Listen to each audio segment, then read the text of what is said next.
Booked, the bookstore education podcast brought to you by the American Booksellers Association. This episode is part of our Bookseller Lightning Talk series, in which booksellers present short talks on tech tools, organizational strategies, communication methods, or innovations they've made in their stores.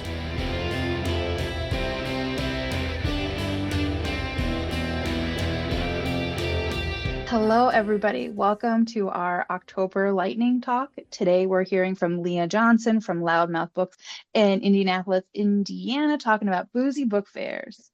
Take it away. Excellent. Like Jen said, I'm Leah Johnson. I own Loudmouth Books. And what you should know is that Loudmouth has been open for just slightly more than a year. And so I'm going to walk you through how this particular event really worked for us, but also some of the things like, had I maybe owned a bookstore for a little longer, maybe I would have known going into it. So the Boozy Book Fair is exactly what it sounds like. Our branding was that it's a scholastic book fair for grown-ups.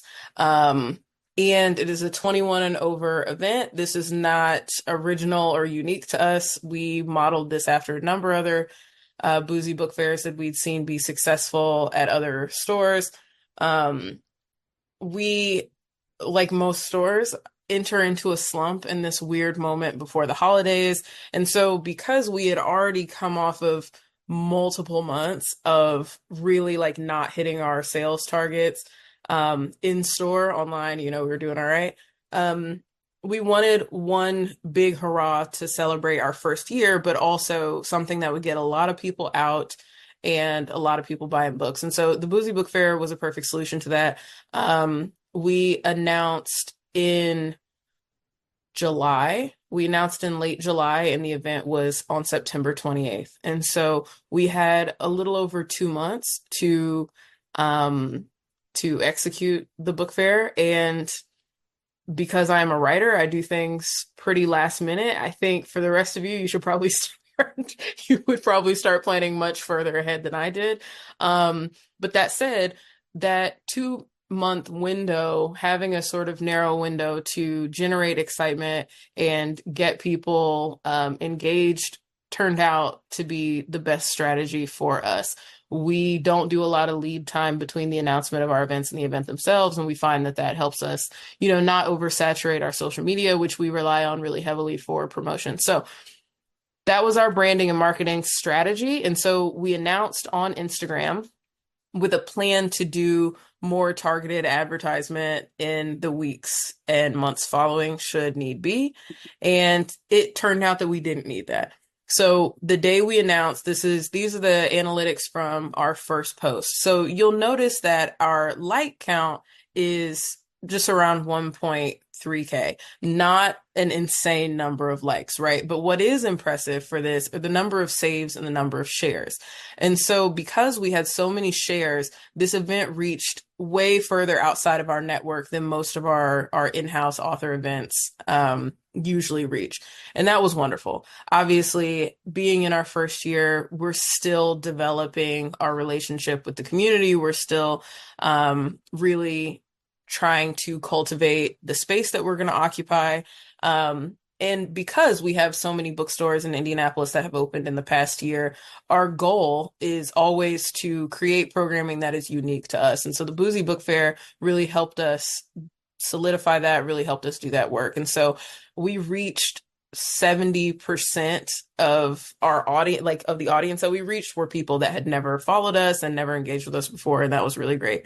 And so really did some strong numbers in terms of impressions and reaching non-followers, and those translated immediately to ticket sales. So we did 2 different ticket sales. This was not a free event. We wanted that money up front because, like I said, we had to make that money. That was the goal of the event. And obviously the goal of the event is to build community and to uplift books and stories, et cetera, et cetera. But as you all know, we can't do that if we can't keep the doors open. So we set our capacity originally at 200 because the space we were using, we used it's a co-working space / food hall.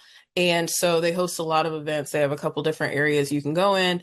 And I'm so glad we spent some time talking about developing community partnerships before this, because we were fortunate that the space was comped to us, in part because we've developed a relationship with the AMP, which is the location it was held at, and also in part because the events manager at the AMP is my girlfriend. So I personally developed a relationship with the AMP.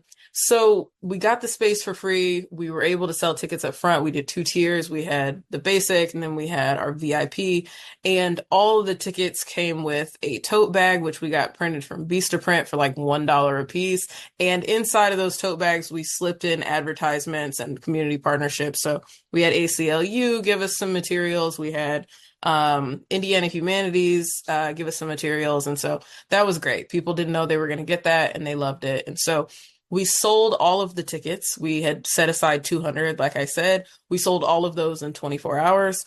And so because the space didn't have the capacity to hold too many more people than that, we expanded by another 50 and added an additional hour so that hopefully we would give people time to browse. All in, this was a 4-hour event with 1 hour for sober browsing.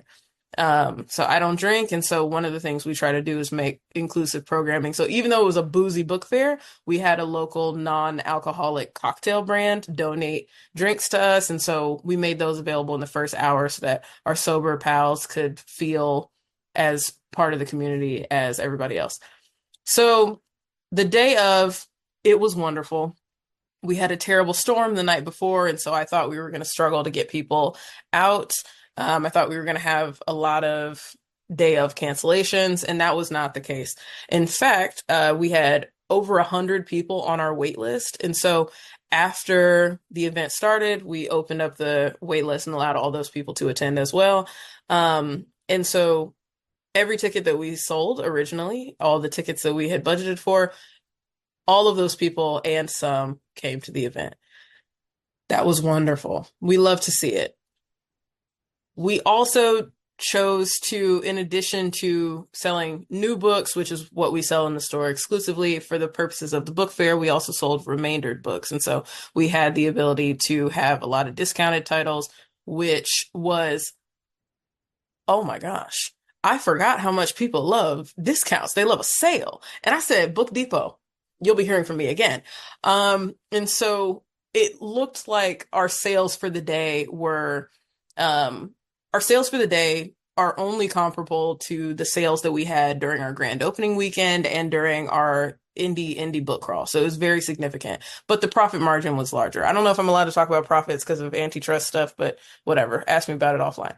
So that was wonderful. There were plenty of people. We sold lots of books. Everybody was really excited. We were capturing a lot of childlike glee. Everybody was thrilled about that. Here's some things you should think about. When I tell you there were 250 people there, I do mean 250 people, and I mean they all showed up at noon. I thought we were going to have a slow start to the day. Like I said, it was raining. No, the line went on for hours. Okay. It was an extremely overwhelming response in that first 45 minutes or so. And we've just recently switched over to Book Manager. And so for those of you who use Book Manager, you know, it's not like Square where you could just like get on a phone, get on an iPad, get on a laptop, anywhere. You have to have the terminal with you everywhere you go. And so I would encourage you, if you do use Book Manager, know that one sales terminal for an offsite event of this size maybe won't be great. And so the lines were a little longer than we had expected, but all in, there are worse problems to have. We had a lot of really beautiful books, and a lot of people who don't know what the mission of the store was got to see it in action for the first time. So Loudmouth uplifts banned and challenged books and highlights the work of marginalized authors. You're not going to see any straight white men in the store unless they've been banned or challenged. And so a lot of people came to this book fair expecting to see what they may see at a Barnes & Noble, and they were pleasantly surprised that we don't sell those kinds of titles. And so that was lovely to see the work expand to a whole new realm of people. That said, you'll notice in these photos, beautiful, beautiful full tables. And then in this photo, there's 2 books on the table. Listen, whatever you think you need in terms of books, double it. You need more. You need more. So we're lucky that the amp is right down the street from the store. It's literally 6 minutes away. So after that first hour rush, when we had gotten 100 people in like 20 minutes, um, we had to run back to the store, pack up the books that are on the shelves in the store, and bring those to the amp as well. And so I just encourage you to stock more than you think you need, and also go really hard into front list titles. This is a time when, not Christmas time, where people really want to buy hardcovers, believe it or not, which are not always easy to sell in store due to the price point. So if we had it to do over, and we will be doing it again next year, more front list hardcover titles, and also doubling the initial order. And sidelines, people went for in a way that they don't always. So people are willing to buy more novelty items at an event like this, like erasers that are shaped like avocados, or, notepads where all the sticky notes look like pieces of bologna. They'll buy that, at a book fair because it's in keeping with the theme of the book fair.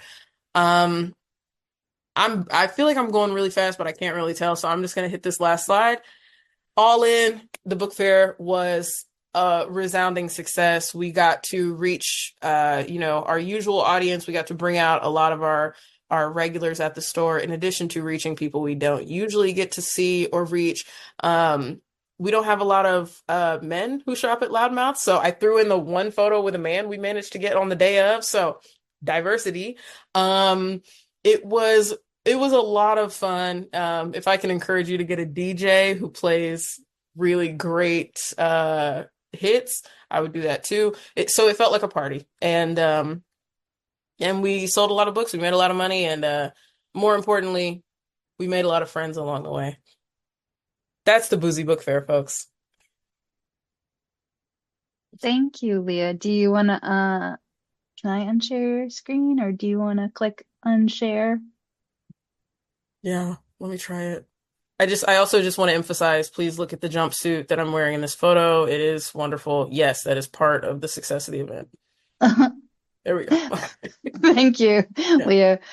Phenomenal jumpsuit. I Thank you did so see much. there was a question in the chat about ticket pricing. Those are my Yes. questions. Yeah. So can we talk about how you came to your ticket price, how the alcohol or drinks were provided, and that kind of minutia for a second? Yes, absolutely. Okay, so because the AMP doubles as a food hall, one of the rules built into their contract is that you can only use vendors in the AMP for for any food or drinks, except in the event that you need like a specific non-alcoholic beverage, which we did, and they couldn't provide that. And so they have a bar in the AMP, and they have prices where it's like, if you get domestic beer and wine, it's like $6 per ticket. So everybody got a drink ticket when they came in, and then they could use that ticket at the bar. We put our card on file, and then they just charged us for however many tickets they handed in at the end of the day. And so the cost of the drink was $6 for us. And we considered that in the overall cost of the ticket. It was, I would bump this up next year for sure. It was $15 for just general admission, and then it was $30 for VIP. And so VIP got 2 drink tickets, which $12. So we're still, the profit margin was like, $15, or like it was double whatever the cost of the drink was. And that was our only overhead, really, aside from the books, obviously, that we had to bring in. But the thing about the books that's great about an event like this is you do it right before the holidays. You're going to sell those books in the next month, 2 months anyway. So it wasn't like we were taking on a lot of stock we were afraid we wouldn't be able to sell. So yeah, $15, $30, 1 drink, 2 drinks, and the tote bag, which they didn't know was included in the ticket price. That was just like a happy little bonus we threw in later. The tote bags, I think, come out to like $2.50 per bag. And anybody who didn't collect a bag for whatever reason at check-in, we were able to then take those bags and sell them in store for $10 a piece. So again, finding ways that we could sort of maximize our sales on every aspect of the event was really useful. If anybody else has questions, you can either pop them into the meeting chat or raise your hand and we'll call on you. I'm also seeing the all-inclusive question. Yes, it included everything except the books, obviously. And also the tote bags are great because the paper bags we use in the store, not insanely expensive, but they are slightly more expensive because we don't shop at Uline. But it was a better alternative for us to have a sustainable bag that people then use in the store when they come back to shop with us. So now we're not using those paper bags every time. People are bringing them back. They're getting a little pat on the back for sustainability. Allie asks, did you use a book manager for ticket sales or did you use an app like Eventbrite? Thank you so much for asking this question, Allie. So those of you who use Book Manager, you know they recently introduced an event option. So you can like have people RSVP or buy tickets on your own website. I love Book Manager, but it is so complicated to edit and upload and like amend those tickets after people have purchased them that for an event this size, we were like, we need tried and true, we need Old Faithful. And so we used Eventbrite, which thanks to the ABA, we get like the pro membership for free or something. And so we got to have, this event with a larger capacity than usual and didn't have to pay for any of the features, which was great. And for those who don't know, ABA does have a partnership with Eventbrite to help you with your events. Yeah.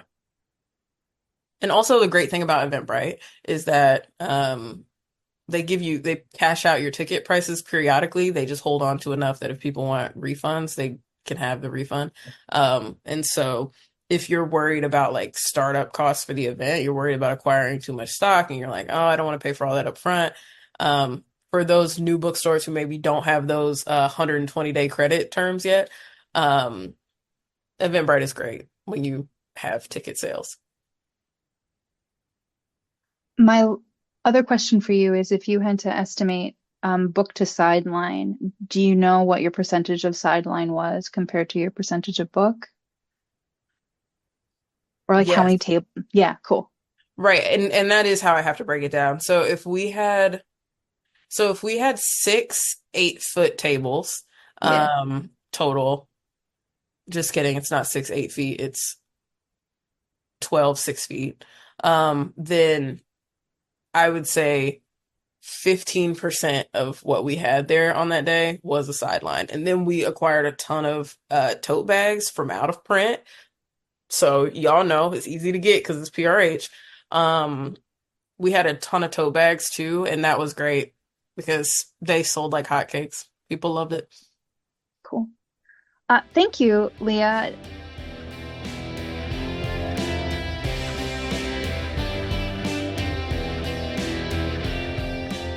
Thank you for listening to Book to the Bookstore Education Podcast, brought to you by the American Booksellers Association.